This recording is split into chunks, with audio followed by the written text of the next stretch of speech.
wake up every day with the mindset that it's too late, that it's already been done. What's the point? You don't get it right. Then scroll through a bunch of narcissism content and realize that the world is made up of narcissists. You want to be miserable and start today. Be sure to come to the realization through all of your scrolling of the narcissist content that you are replaceable, you don't matter, so that you will be more susceptible to the trauma bond and you will accept a Hoover. Because a surefire way to stay miserable is to accept Hoovers by a narcissist or anybody who is mistreating you, for that matter. Or for you to do a reverse Hoover and invite mistreatment back in. That's a surefire way to stay miserable.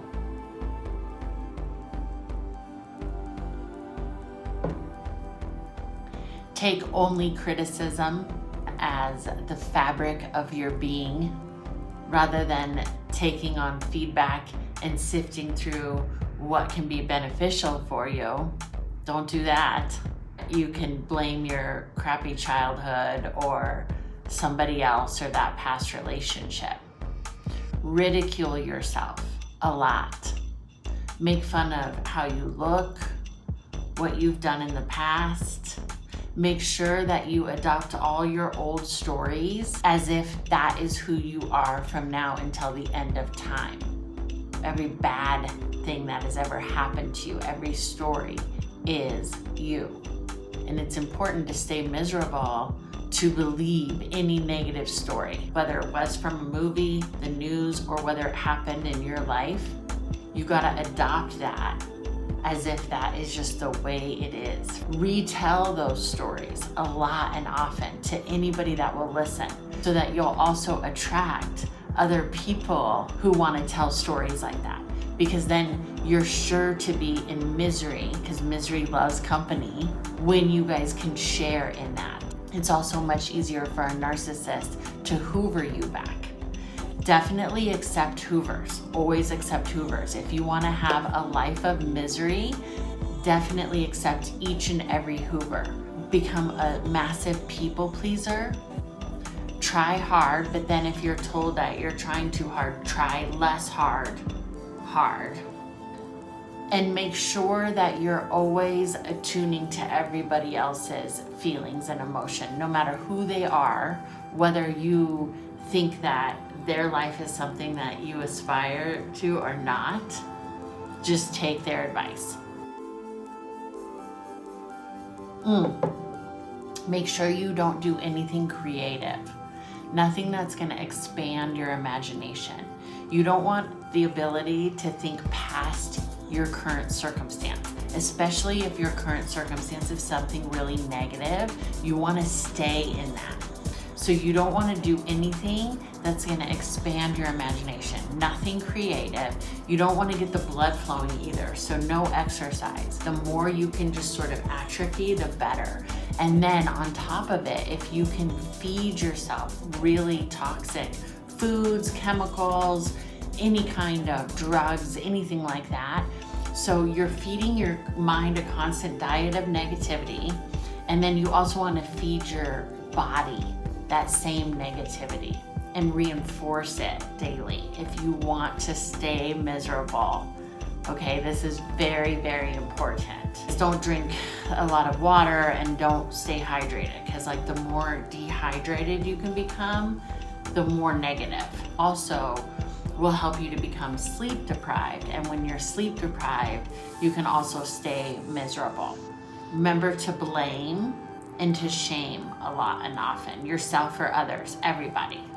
You want to really stay in your head with a lot of intrusive thoughts. So especially if your head is telling you a lot of negative things, you want to stay in your head and just keep recycling those thoughts. So you want to be around people who mirror those thoughts back to you. You want to hear the news, you want to scroll and find that negativity anywhere you can.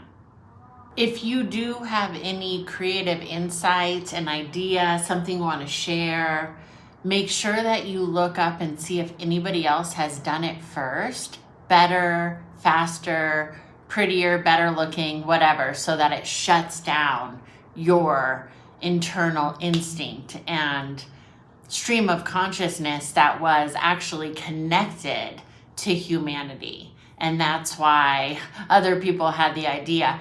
But you want to shut that down. You want to disconnect at all from humanity or other beings that have the same stream of consciousness and thinking to a limited source of thinking. Self-loathing is a really good way to stay miserable and not evolve. Again, you don't want a self-loathing to a point where it inspires change in you. You want a self-loathing to a point of debilitation where you just feel so low. You want to make sure that you have a really disorganized, messy house, a place that you don't enjoy being. You want to make sure that you wear clothing that is really uncomfortable and doesn't make you feel good. You want to make sure that you present yourself in a way that doesn't feel good. That's the best way to stay miserable. And then also to insult anybody else who seems like they are feeling good. Make sure that you insult them. A high level of being miserable is if you can become at the level of a troll. And that goes along with the next point, to gossip. So you want to really gossip and put people down. You want to criticize. You want to criticize yourself. You want to criticize other people. This is a surefire way to keep you in a very low vibration. It will continuously attract low vibration people. And then also you can teeter from being the gossip, antagonist to being the victim. So another surefire way to stay in misery, of course, is to never take responsibility. You don't want to take responsibility for your life.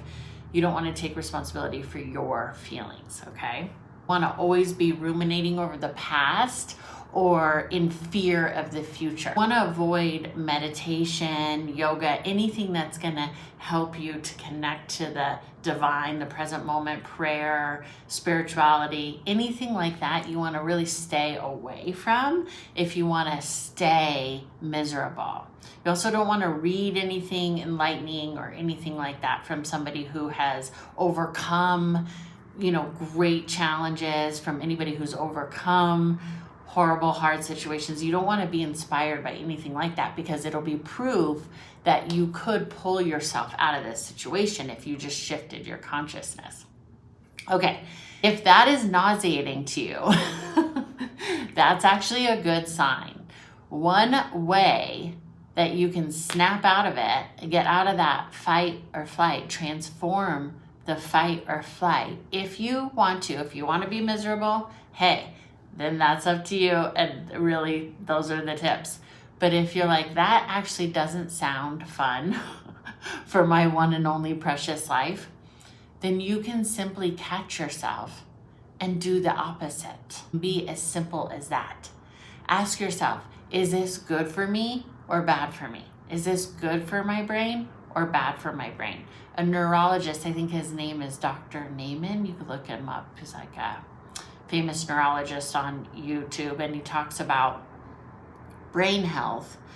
And he said a simple exercise to help prevent brain damage, which you can get from negative thinking and misery, is to say, is this thought good for my brain or bad? Is this healthy for me or not? Is it healthy for me to feel jealous? Is it healthy for me to accept a Hoover from somebody who's going to always mistreat me? That's how you can begin to change out of it. Is it going to be a healthy thought to think it's too late, or that my life is right on time and there's plenty of time and each new breath is a new opportunity? Is it going to be healthy to hang out with this person or not? You do become the sum of the people that you spend your time with. Make sure that you're spending your time with people that you like being around and that you admire. There are people who are life-giving and energy giving, and then there are people who are energy sucking. There's a reason why so many people are talking about narcissism nowadays. It's up to you though. Yes, it does run rampant, but it's up to you to choose to see what you want to see. It's not to pretend that doesn't exist, because that's how you can get in a cycle with them. So having awareness of it and then making a new choice, having an awareness of your own negative qualities where you're trolling yourself, and stop it. You can take feedback that helps you expand. I get feedback all the time, and some of it helps me to expand, and some of it I can feel is like a way that I can beat myself up more. Like, see, there's evidence. And that is that old way of being. See, there's evidence that I'm not good enough. See, there's evidence somebody caught it. And we get scared to be seen. But an expansive, evolving way is when you get feedback and you go, that is true. That's interesting that I'm getting that response again. So I talked a little bit about trying so hard and not trying hard enough or whatever, right? That can put you in a cycle of misery, and I can relate to that. I get that note a lot. I just got a note from 2 people this week saying, in different ways, that I'm trying too hard. And that can strike a nerve with me, because I'm like, well, yeah, of course I'm trying hard. I want to do it right. But then that's my opportunity to look at, what part of me thinks I can't make a mistake? If I make a mistake, then I'm totally messed up and I'm doomed. Sometimes I do try too hard. Sometimes the approach I take doesn't work. Sometimes my voice isn't heard. Sometimes I try something and I don't like how it turned out. A way to stay miserable is to stop trying. So maybe don't try so hard to be perfect, because there's no such thing as perfect, right? But don't stop trying. Don't stop exploring unless you want to stay miserable. It's really as simple as that. And meditation and being present and imagining, who do I want to be today, can really help. So you take a deep breath in now and you go, okay, is this feedback helping me? Who do I want to be today? Maybe this is an invitation to just let go and just be. Maybe it's an invitation to look for the positive. There are a lot of reasons to be miserable out there, but there's a lot of reasons to be happy. One simple trick, and you break down that word, behave, it's be, have. So who you are being is what you will have. So if it is love that you're seeking, be love. Be the most loving version to yourself. Make choices that support your brain and your body and your spirit. What would my behavior be like if I was successful at getting my message across the way that I want? So if something wasn't working before, you tried something, it didn't work, or like me, you got feedback that was like, you're trying too hard. Okay, I didn't get the message across the way that I wanted. Now I have a new choice to be success in a new way. So what's a new way that you can behave that will bring in the success that you desire? Those behaviors that I listed at the beginning are a surefire way to misery. You can write down a list of behaviors that are the opposite of those. That'll be a surefire way to happiness. And sometimes it's just as simple as being present with that mix-up, with that feeling of vibrating inside, like, oh my gosh, I messed up. And then going, okay, but I am love.